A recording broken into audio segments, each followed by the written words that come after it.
जय गुरु जी संगत जी। दिव्य आभा से नेक्स्ट चैप्टर, हमारे अस्तित्व का मूल। गुरु गोविंद दो खड़े, काके लागू पाएं। गोविंद से गुरु बड़े, जो गोविंद दिए दिखाई। इस पद में कबीर के मन में संशय का भाव स्पष्ट है कि गुरु और गोविंद दोनों जब समक्ष खड़े हों तो किसके पांव छूने चाहिए।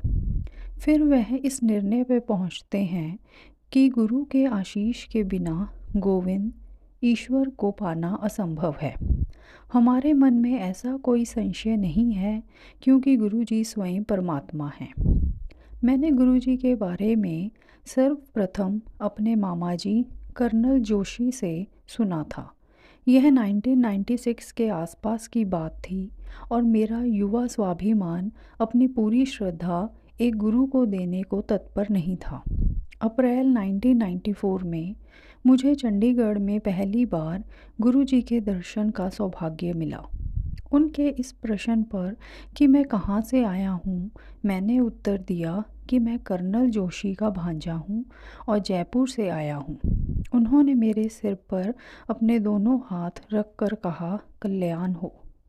2 दिन बाद जब मैं दिल्ली वापस आया तो एक नौकरी जिसकी मैं उत्सुकता से प्रतीक्षा कर रहा था मिल गई। तुरंत कल्याण हो गया, और यह भी तब जब मैंने चाय प्रसाद और लंगर मना कर दिए थे। गुरु जी के दर्शन से मेरे दृष्टिकोण में कोई परिवर्तन नहीं आया। उनके लिए कोई विशेष भाव नहीं उभरे। इसमें कुछ और समय बीतने की आवश्यकता थी। यह भी गुरु जी की इच्छा पर निर्भर करता है। इस बीच में वह दिल्ली आ गए। मैं दिल्ली जाता अवश्य था, पर उन 2.5 वर्षों में मैंने ना ही उनके दर्शन किए, ना ही इसका कोई प्रयास किया। इस समय तक मेरी माँ और बहन उनके परम भक्त हो गए थे, पर मैं वही पुराना लकीर का फ़कीर था। मेरी माँ और मैं 2 वर्ष से मेरी बहन के लिए अच्छा वर ढूंढ रहे थे। अप्रैल 2000 में मेरी बहन के होने वाले ससुर का फ़ोन आया कि वह संबंध पक्का करने के इच्छुक हैं। मेरी बहन उस समय दिल्ली में थी, और जब उसने गुरुजी को अपने होने वाले पति का चित्र दिखाया तो गुरुजी ने कहा, चंगा मुंडा है। हमारी सब चिंताएं उसी क्षण समाप्त हो गईं। गुरुजी की कृपा से जनवरी 2001 में विवाह की तिथि निश्चित हुई। अब जैसे जैसे समय बीता, शनय शनय मेरी विचारधारा में भी परिवर्तन आने लगा। मेरी बहन का विवाह स्थल उस विद्यालय के प्रांगण में था जहाँ मेरी माँ पढ़ाती थी।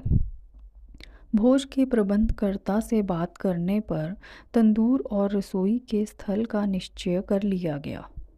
विवाह से 3 दिन पूर्व उस विद्यालय की निर्देशिका, जो मेरी माँ से गुरुजी के बारे में सुनकर उनकी अनुयायी बनी थीं, आईं और उन्होंने कहा कि गुरुजी ने उनके स्वप्न में आकर रसोई के स्थल परिवर्तन की बात कही है। यद्यपि मैंने इस बात को अधिक महत्व नहीं दिया, पर मेरी माँ ने तुरंत उनकी बात मान ली। विवाह बहुत भली भांति संपन्न हुआ, और सब अतिथि आज भी उस स्वादिष्ट भोजन की सराहना करते नहीं थकते। ऐसे दृष्टांत इस बात को स्पष्ट करते हैं कि गुरुजी वास्तव में अंतर्यामी हैं। इतना होने के बाद भी मैं विश्वास और आस्था से कोसों दूर था। मेरी बहन के विवाह के 15 दिन बाद मैं बदल गया। उस दिन मैं कार्यालय से अपनी मोटरसाइकिल पर घर वापस आ रहा था। मैं राजमार्ग पर था और बहुत रात हो चुकी थी। उसी समय एक आवारा कुत्ता मेरे अगले पहिए से आ टकराया। मेरी गति इतनी तेज थी कि एक कंकड़ भी मेरी साइकिल के नीचे आता तो मैं पलटी खाकर गिर सकता था।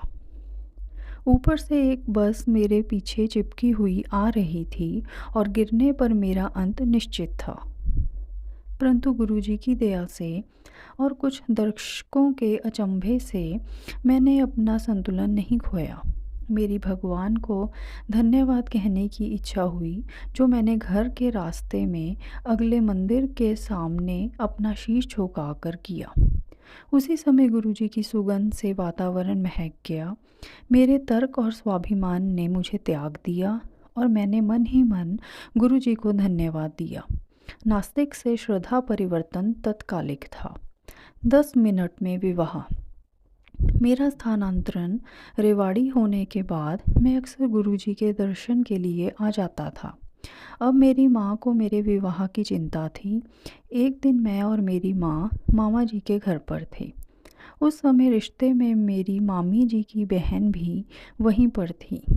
शाम को हम सब गुरुजी के दर्शन के लिए गए।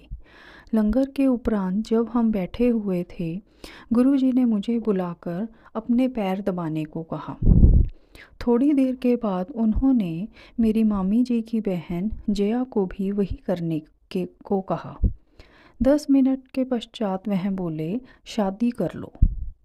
मुझे कोई शंका नहीं है कि विवाह संबंध स्वर्ग में निश्चित होते हैं। इस प्रकार मेरे मामा जी और मैं सांडू बन गए। गुरु कृपा।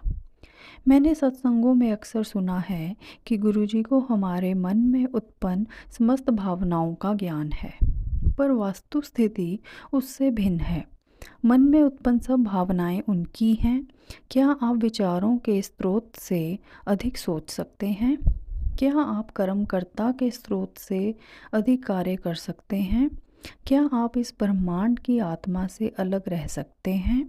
उत्तर सहज है, वह आपके अस्तित्व के मूल हैं। यह तथ्य संभवतः हमें पता ना हो या हम इसे ना माने, पर हम हैं क्योंकि हम उनके अंश हैं। वह भाग्यशाली जो उनके दर्शन कर पाए हैं या जिन्हें उनकी सुगंध प्राप्त हुई है या जिनके जीवन में उन्होंने कुछ मिठास भरी है, वह सब उनके आशीष के धनी हैं। उनकी सुगंध लेने के बाद यदि मैं उसका स्रोत ढूंढता हूँ तो मुझे आभास होता है कि वह तो ईश्वरीय हैं। वह चमत्कार जिनका श्रेय गुरुजी को देते हैं, चमत्कार मात्र इसीलिए हैं कि वह असंभव लगते हैं।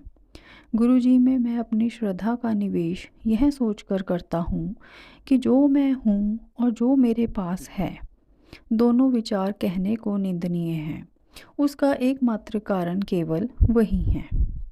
मेरे ऊपर गुरुजी की कृपा की सूची अंतहीन है, क्योंकि जन्म से पूर्व की घटनाओं को हम याद नहीं कर सकते। मैं इस संसार में अपने जन्म के लिए, ऐसे माता पिता के लिए, ऐसे मित्रों के लिए, ऐसे पालन पोषण के लिए, रोग से मुक्ति के लिए, दुर्घटनाग्रस्त होने के बाद शीघ्र स्वस्थ करने के लिए, एक प्यारी सी बहन और जीजा के लिए, एक प्रशंसनीय पत्नी और प्यारी सी बेटी के लिए और उनकी कृपा के लिए सदैव गुरुजी का आभारी रहूँगा। गुरुजी को अपने दर्शन करने देने के लिए मैं नतमस्तक हूँ। प्रार्थना है कि उनका स्नेह हम सब पर सदा बना रहे। प्रार्थना है कि वह हमारे परिवार को सदा अपने चरणों में स्थान दें। जय गुरुजी। यह सत्संग लिखा गया है भावेश पांडे, जयपुर से। जय गुरुजी। शुक्राना गुरुजी। जय गुरुजी। जय गुरुजी संगत जी। दिव्य आभा से नेक्स्ट चैप्टर, बड़े मंदिर में उपचार। मैं किसी गुप्त रोग से पीड़ित थी। चिकित्सक किसी भी रोग का निदान करने में असफल रहे थे, अतः उन्होंने कोई उपचार भी नहीं किया था। मेरा परिवार महाराज जी का अनुयायी था, जिनके पास कहते हैं अलौकिक शक्तियाँ हैं। मुझे उनके पास ले जाया गया।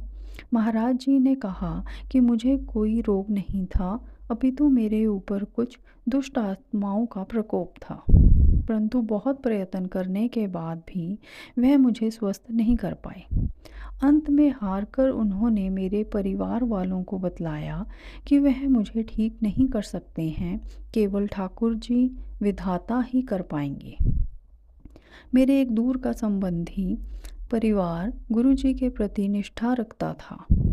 क्या यह चयन था या देवयोग? हम दिल्ली आए और बड़े मंदिर गए। मैं मंदिर में प्रवेश करने वाली थी कि मैं चिल्लाने लगी। मुझे बताया गया कि मैं बहुत देर तक रोती रही।